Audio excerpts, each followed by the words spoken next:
नमस्कार। India first के किसान एस्ट्रोलॉजी फर्स्ट में आपका स्वागत है। मैं हूं पंडित विनोद गौतम, ज्योतिष मठ संस्थान भोपाल से। आज बात करेंगे किसानों के महापर्व त्योहार हल हारणी अमावस्या। वर्ष में एक बार पड़ने वाली अमावस्या किसानों का महत्वपूर्ण त्योहार है। इस अमावस्या के दिन से हल, बैल, भूमि इत्यादि की पूजा करके किसान अपनी किसानी का श्री गणेश करते हैं। इसी तारतम्य में हम बात करेंगे विस्तार पूर्वक। साथ ही यह भी बताएंगे कि मानसून क्यों रूठ गया है, क्यों रास्ता भटक गया है। पूर्व में हमने जानकारी दी थी मानसून रास्ता भटक सकता है, ऐसे ग्रह योग वक्री गति के कारण बन सकते हैं। बात कर लेते हैं मानसून के रूठने की। मानसून वर्तमान समय पर 4 ग्रह वक्र गति में चल रहे हैं। ऐसी स्थिति में देखा जाए तो 2 बड़े बड़े ग्रहों का उल्टी चाल चलना, शनि और गुरु का पीछे की ओर जो प्रभाव जा रहा है वक्र गति में चलना, ये बारिश को अवरोध कर रहा है। हालांकि कुछ ग्रह सपोर्ट कर रहे हैं। आगामी 10 तारीख के आसपास, 10 जुलाई के आसपास से बारिश हो जाएगी, अर्थात अमावस्या से ही बारिश के योग बन रहे हैं। हल हारणी अमावस्या किसानों के लिए जो रूठा हुआ मानसून है वो वापस लेकर के आएगी। अब जान लेते हैं इसके महत्व को। हल हारणी अमावस्या अर्थात हल और भूमि और हमारे कुल देवता, पितृदेवता, भूमि देवता के बीच में सामंजस्य, उनकी पूजा करते हैं किसान लोग। आजकल युवा वर्ग किसानी में ज़्यादा ध्यान दे रहा है। युवा वर्गों के लिए चूंकि ये पुरानी प्राचीन प्रचलित पूजाएं हैं, तो ऐसे में इसकी जानकारी लेना चाहिए। और हल हारणी अमावस्या के दिन जो हल की पूजा होती है, बैलों की पूजा होती है, साथ ही भूमि की पूजा होती है। और इसकी तैयारी एक दिन पूर्व से ही की जाती है। अपने हलों को सुधरवाया जाता है, उसकी जो कुशियाँ हैं, मुठिए हैं इत्यादि को, बैलों को सजाया जाता है, खिलाया पिलाया जाता है और हलाली अमावस्या की तैयारी की जाती है। अमावस्या के दिन गोधूली बेला में देखा जाए तो गोधूली बेला शाम के समय होती है। गोधूली बेला के पूर्व, सूर्यास्त के पूर्व। और हरणी अमावस्या, हल हरणी अमावस्या अर्थात हल की पूजा और हरण मतलब जो हर वाले देहात में, गाँवों में या इत्यादि जो अन्य बोलचाल की भाषा में इसको हरवाहे बोलते हैं। और हल हरणी अमावस्या, किसानी अमावस्या, आषाढ़ी अमावस्या के नाम से भी इसे जानते हैं।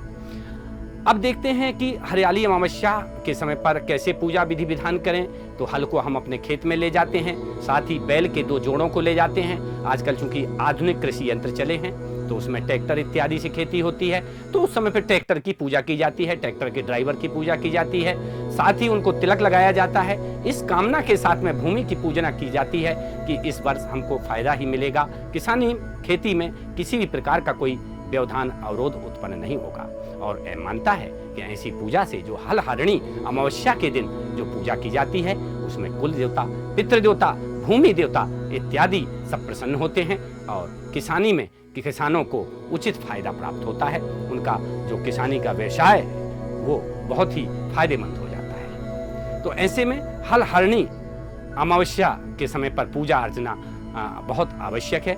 और इसके लिए प्रसाद विशेष तौर पर अन्न का लगाया जाता है, अर्थात दालें जो चने की होती है उस दालों को फुला दिया जाता है पूर्व से ही, उसमें गुड़ मिला करके प्रसाद भोग बनाया जाता है। कई जगह जो गेहूं है साबुत, उसको पका करके कोहरी के रूप में उसको प्रसाद के रूप में वितरित किया जाता है। इस प्रकार से अनाज का ही भोग लगा करके भूमि देवता और जो सारथी हैं बैल इत्यादि हल हरणी अमावस्या के दिन हल की विशेष तौर पर पूजा अर्चना की जाती है। अब जान लेते हैं आषाढ़ी अमावस्या और हल हरणी अमावस्या के संबंध में। इस साल चूंकि जो आषाढ़ी अमावस्या है वो 2 तिथियों में व्याप्त हो रही है। शुक्रवार के दिन तारीख 9 को हल हरणी अमावस्या सूर्योदय से लेकर के पूरे दिन और रात रहेगी। चूंकि हल हरण अर्थात हल की जो जुताई है, पूजा है, भूमि की कार्य हैं वो दिन में किए जाते हैं, अर्थात पूरे दिन हल हरणी अमावस्या तारीख 9 शुक्रवार को रहेगी। इसी प्रकार से इस बार आषाढ़ी अमावस्या की जो तिथियां हैं उसमें 2 दिन संयोग बन रहे हैं। तिथि 2 दिन व्याप्त हो रही है, सूर्योदय के समय पर, भले थोड़े ही समय पर व्याप्त हो रही है। तो दूसरे दिन तारीख 10 को शनिवार को 40 मिनट तक, सूर्योदय से 40 मिनट तक अमावस्या तिथि रहेगी।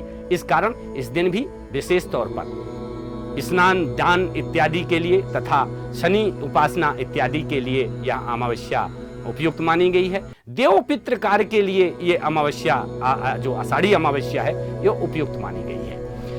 इस अमावस्या को शनिश्चरी अमावस्या इसलिए नहीं कहेंगे क्योंकि ये सूर्योदय से सिर्फ 40 मिनट तक लगभग है, और अगर ये 40 मिनट से ज़्यादा 3 घड़ी अगर होती तो इसको शनिश्चरी अमावस्या बोलते। दिन में अगर कोई भी दिन तिथि अगर 3 घड़ी तक व्याप्त है तो उस दिन का प्रभाव उस पर तिथि पर पड़ता है, तो इसको शनिश्चरी अमावस्या की मान्यता नहीं है। फिर भी तारीख 10 को स्नान दान की अमावस्या रहेगी। साथ ही इस दिन के जो प्रभाव हैं वो विशेष पुण्यकारी होते हैं। कहते हैं कि जो पितृ देवता होते हैं वो पृथ्वी पर आ जाते हैं, जो कुल देवता होते हैं उनके निमित्त किया गया कार्य विशेष तौर पर फलदायी होता है। ऐसे में ये दोनों अमावस्या 2 दिन आषाढ़ी अमावस्या का जो संयोग है वो 2 दिन आ रहा है। पहले दिन शुक्रवार तारीख 9 को हल हरणी अमावस्या, ये किसानों के लिए वर्ष भर में बहुत ही महत्वपूर्ण पर्व है, और दूसरे दिन ये स्नान दान अमावस्या आषाढ़ी अमावस्या। तो इस प्रकार से इन अमावस्याओं का विशेष तौर पर फल है। इस दिन से श्री गणेश होता है, खेती किसानी का श्री गणेश होता है। इस दिन के अगर ग्रह नक्षत्र के बारे में चर्चा करें तो इस दिन जो योग संयोग बन रहे हैं उस समय पर जो चंद्रमा है वो मिथुन राशि में रहेगा, अर्थात बुध की राशि में रहेगा, व्यापारिक राशि में रहेगा। इस दिन सर्वार्थ सिद्ध योग रहेगा, पद्म योग रहेगा, ध्रुव योग रहेगा। इन योगों की उपस्थिति में और व्यापारिक ग्रह देवता की उपस्थिति में जो हल हरणी अमावस्या होगी, अर्थात किसानों की किसानी का जो श्री गणेश होगा वो बहुत ही फायदेमंद योग साबित कर रहा है। ऐसे में किसानों के लिए, चूंकि भारत देश जो किसान खुशहाल होगा तो भारत देश में खुशहाली छाएगी, तो ऐसे में योग संयोग की दृष्टि से इस वर्ष अगर देखा जाए हल हरणी अमावस्या के समय पर जो बनने वाले योग संयोग हैं उसके आधार पर जो किसानों को फायदे की स्थिति बन रही है, निश्चित तौर पर उनको खेती व्यवसाय में फायदा होगा। इसी प्रकार की रोचक जानकारियां एवं ग्रह नक्षत्रों से संबंधित विशेष जानकारियों के लिए हम समय समय पर उपस्थित होंगे। तब तक के लिए नमस्कार। देखते रहिए इंडिया फर्स्ट।